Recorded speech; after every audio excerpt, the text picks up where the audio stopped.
Bũrũri wa Kenya nĩ ũmwe wa mabũrũri marĩa magucagĩrĩria agendi thĩinĩ wa gĩtaro kĩa Afrika arĩa mokaga kwĩyonera nyamũ cia gĩthaka gatagatĩ ka igucĩrĩrio ingĩ.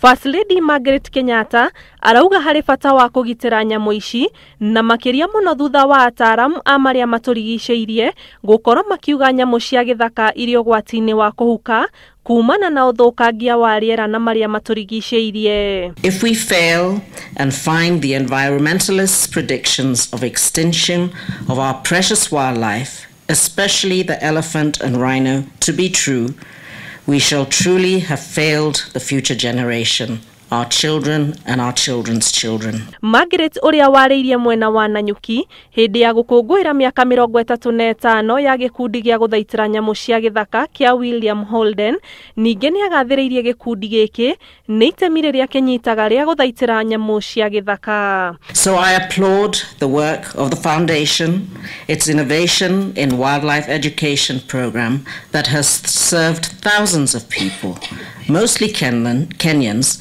to learn about the importance of protection and conservation. Ũrũgamĩrĩri wa gĩkundi gĩkĩ ũkiuga ũkoretwo mũraini-inĩ wa mbere gũthomithia mũingĩ ciĩgiĩ gũthaitĩra nyamũ ici ũndũ ũmwe na marĩa matũrigicĩirie. We began our rural outreach program in the forests above us in Kahurura.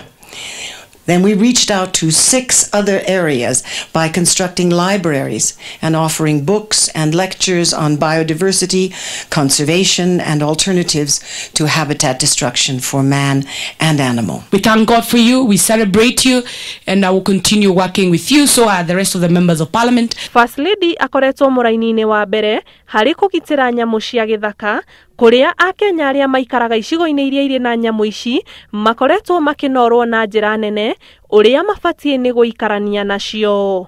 Ngĩribotera Inooro TV, njĩtagwo Ani Ngigĩ wa Nyamũ.